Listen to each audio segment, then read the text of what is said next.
네, 5월 20일 새벽 기도회를 시작하겠습니다. 우리 다 함께 찬송가 309장 목마른 내 영혼 찬양하시겠습니다.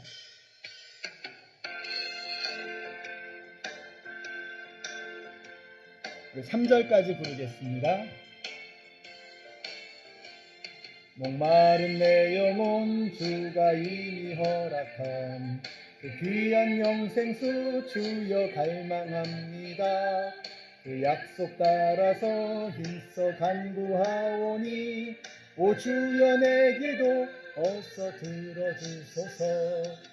예수의 사랑 예수의 사랑 바닷물 결같이 내게 임하니 영광의 물결에 온전히 쌓여서 내 영혼의 기쁨 한량없도다. 주 내게 약속한 큰 비 내려주시려 은혜의 저구름 건너편에 떠올라 그 귀한 징조가 내게 밝히 보이니 나 힘을 다하여 주께 간구합니다. 예수의 사랑 예수의 사랑 바닷물 결같이 내게 임하니 영광의 물결에 온전히 쌓여서 내 영혼의 기쁨 한량없도다. 은혜의 소낙비 지금 흡족히 내려 구원의 큰 강물 흘러차고 넘쳐서 내 추한 모든 죄 모두 씻어버리니 나 지금 은혜를 충만하게 받았네.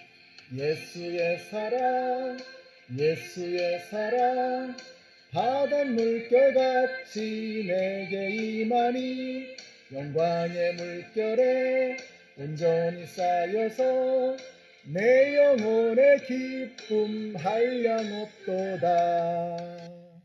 아멘. 오늘 우리에게 주시는 하나님의 말씀은 마태복음 2장 1절과 2절의 말씀입니다. 헤로드 왕 때에 예수께서 유대 베들레헴에서 나셨다. 그런데 동방으로부터 박사들이 예루살렘에 와서 말하였다. 유대인의 왕으로 나신 이가 어디에 계십니까? 우리가 동방에서 그의 별을 보고 그에게 경배하러 왔습니다. 아멘. 마태복음 2장은 예수님의 탄생에 관한 이야기를 기록하고 있습니다. 먼저 그때가 어느 때이냐? 헤롯 왕 때라고 말씀하고 있습니다. 이 헤롯 왕이라고 하면 헤롯 대왕을 말하는데 이두메 출신의 에돔 사람으로서 유대의 왕이 된 사람입니다. 이 사람 정치력이 대단해서요. 로마에 어마어마한 뇌물을 주고서 유대 왕 자리를 산 겁니다. 그래서 뇌물로 왕이 됐고 거기다가 이방인이었기 때문에 에돔 사람이었기 때문에 이 사람은 유대인으로부터 환영받지 못했습니다. 항상 불안한 마음이었죠. 그래서 이 문제를 어떻게 해결했느냐? 유대인들에게 유대인이 그렇게 귀하게 여기는 성전을 이렇게 대단하게 의리의리하게 지어준 것입니다. 그렇게 해가지고 이제 이 유대 사람들의 마음을 사게 되었던 것이죠. 자, 그때에 로마의 황제는 옥타비아누스 황제였습니다. 이 사람이 이제 시저가 죽고 난 다음에 그의 양아들이었던 옥타비아누스가 이제 황제가 된 것이죠. 근데 이 사람이 행정의 달인이었단 말이죠. 그래서 이 국가 체계를 정비하기 위해서 이렇게 참 이 호적을 조사하고 또 인구 조사를 해가지고 그렇게 이 국가의 재정을 늘리기 위해서 노력을 했던 것입니다. 바로 그때 갈릴리에 있었던 나사렛에 있었던 이 마리아와 요셉이 이 만삭이 되어서 베들레헴으로 호적 등록을 하러 오게 된 것입니다. 이 모든 것들이 한 시점으로 딱 맞아떨어져 들어가는 거예요. 놀라운 일이죠. 더 놀라운 건 뭔지 아세요? 저는 오늘 말씀에서 이 동방 박사들이 참 이렇게 눈길이 갑니다. 동방 박사들이 별을 보고 왔다는 거예요.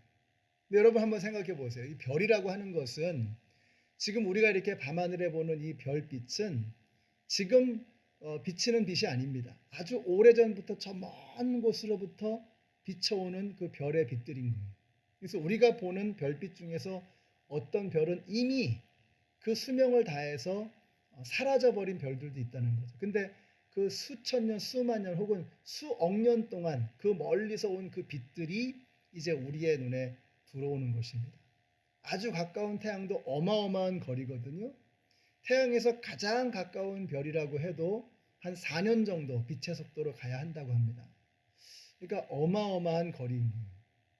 그런데 페르시아의 동방 박사들이 그 별빛을 보고 왔다는 거예요. 그럼 한번 상상해 보세요. 아니 그 페르시아의 동방 박사들이 별빛을 보고서 예수님이 있는 이 베들레헴까지 오기 위해서는 얼마나 어마어마한 스케일의 역사가 이루어져야만 했겠느냐 하는 거예요. 이것이 바로 하나님의 스케일입니다.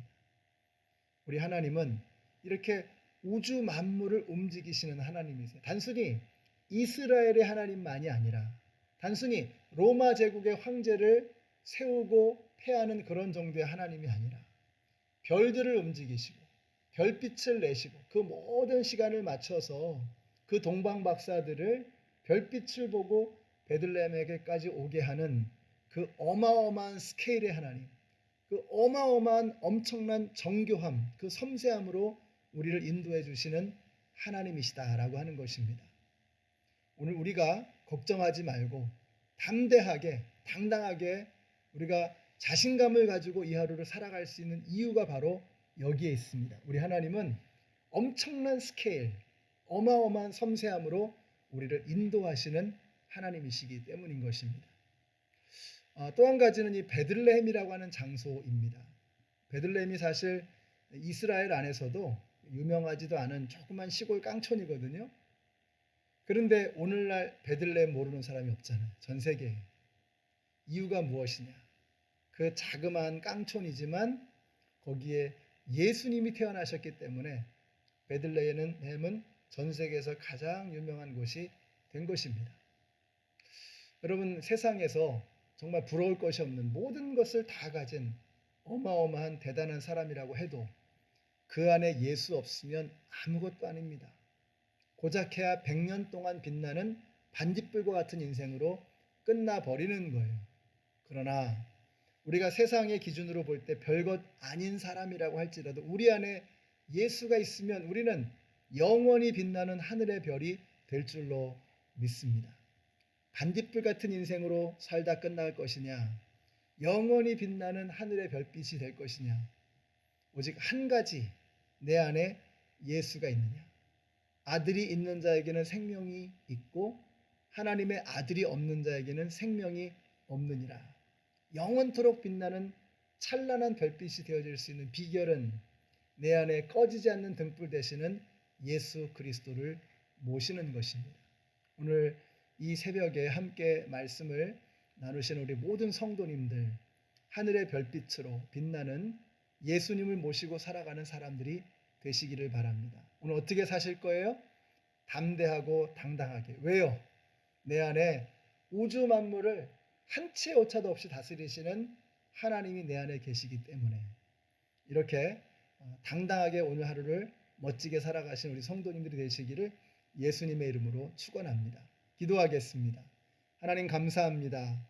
내 안에 예수가 계심으로 우리가 세상에서는 어떠할지라도 하나님의 나라에서 영원히 빛나는 하나님의 자녀가 될 줄로 믿습니다. 우리를 여기까지 그토록 섬세하고 세밀하게 움직인 우리 하나님께서 앞으로도 우리의 삶을 끝까지 인도해 주실 것을 믿고 오늘 하루도 기쁨으로 두려움 없이 담대하게 살아가는 저희들 모두가 되게 하여 주시옵소서.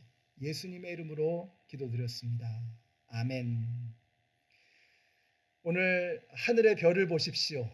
하늘의 태양을 보시고 세상의 모든 움직이는 자연을 보면서 이 모든 것을 주관하시는 하나님이 바로 우리의 아버지시다 하는 것을 확신을 가지고 기쁨으로 당당하게 담대하게 살아가시는 우리 모두가 되시기를 바랍니다.